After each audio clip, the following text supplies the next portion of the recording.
Oh, you want the winner first? No. No. Okay.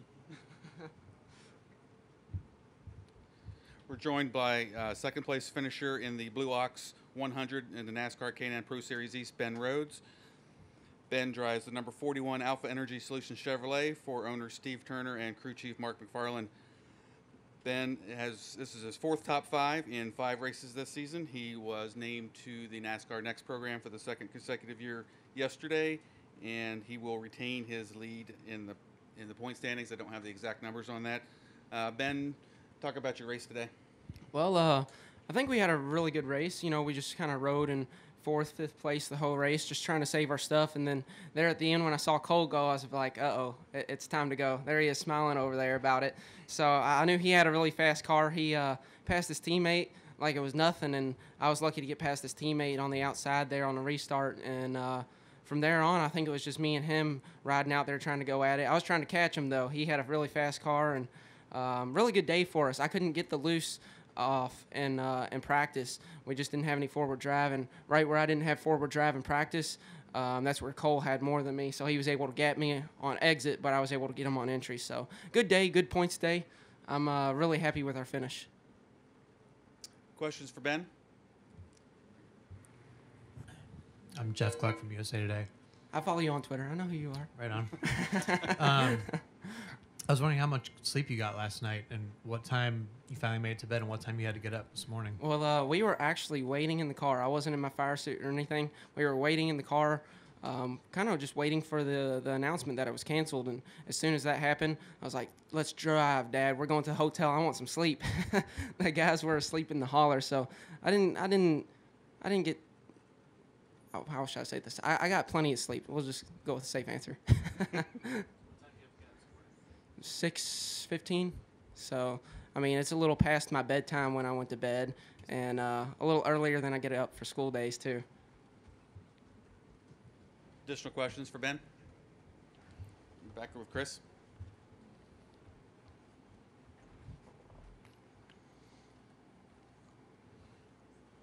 Chris Knight, Catchments.com. Ben, can you just talk about your season with TSM? And after running a partial schedule this year, you stepped it up and running a full schedule, and you are like the man to beat, as far as consistency goes so far.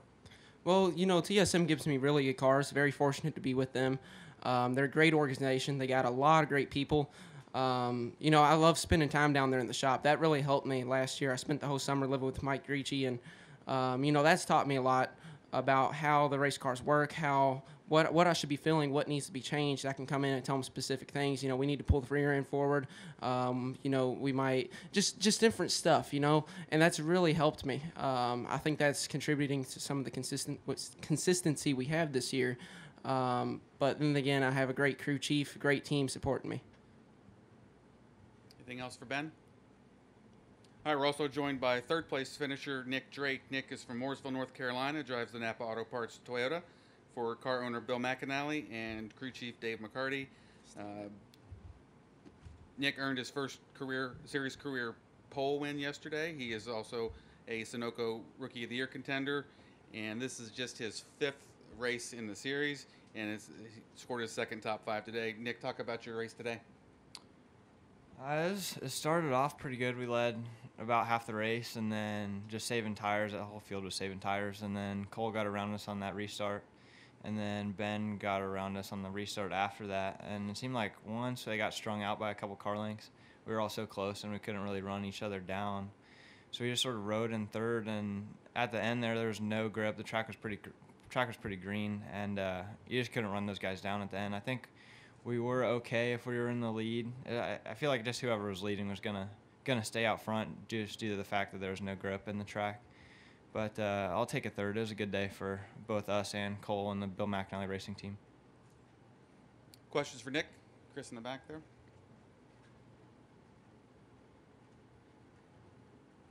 Chris Knight, Catchments.com. Nick, can you talk about BMR and them moving from their K&N West team, but moving the organization to a full-time NASCAR K&N East program, how that's matured, and has it gone better than you anticipated?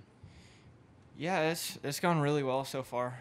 Cole sort of got the whole East deal in last year to get the sort of team rolling a little bit, and they had some success. And then Bill wanted to move out east with Napa and Toyota, and I'm honored to drive for them as a second car for that team running the full season.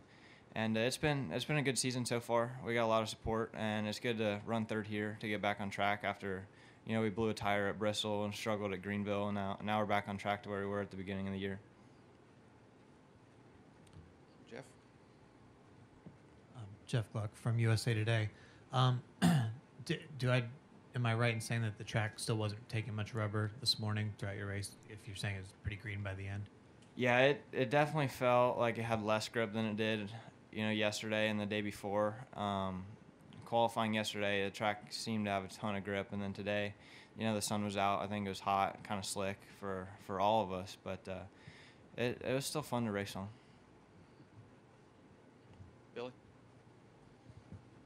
Billy Fallon, Richmond Times-Dispatch. You guys had all those cautions and then that red flag. Was it hard to kind of start and stop like that after waiting so long for the race to even begin with the rain? Yeah, it was. It was a long day yesterday waiting for this race to get going, and then they called it, and I didn't get much sleep last night, waking up at 5 in the morning to get here. And the cautions were my least favorite part of the race. I think just the experience level of restarts, they both beat me on that part, and I think that's how we lost the race eventually. So it all just comes back to restarts, and obviously when you're leading, you don't want to see a caution, but that's how racing works. Anything else for Nick?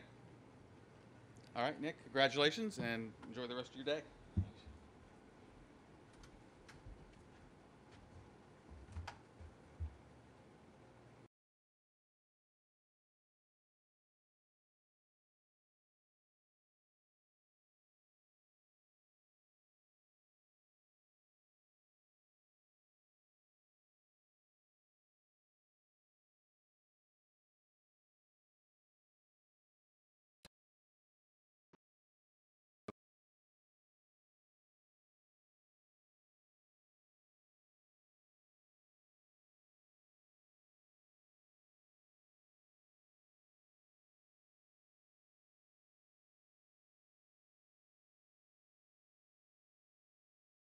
The Blue Ox 100 here at Richmond International Raceway. This is Cole's third career K&N East win. He also has a K&N West win at Phoenix to start this season.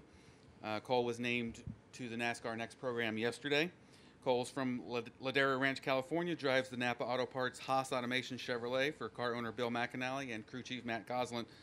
Cole looked like, kind of bide your time there at the beginning and then made your move about halfway point or so. Ben seemed to push you a little bit there. Talk about your race. Yeah, it started out like first restart. I was tail whipping to the start-finish line. I spun the tires so bad.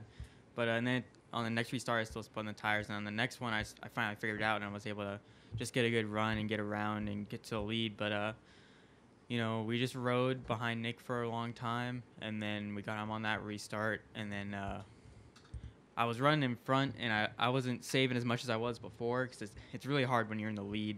How much are you supposed to save, or because you can't really infer around, you don't know what other people are doing. So I was going pretty hard. I was slipping the tires a little bit, but they didn't fall off a ton from that point to the end, and they just we were able to stay on top. And Ben pushed me a little bit, and I thought he was definitely going to get me. I thought I went way too early, but we were able to hold on, and we were a little bit tight, a little bit loose off, but it was a good race.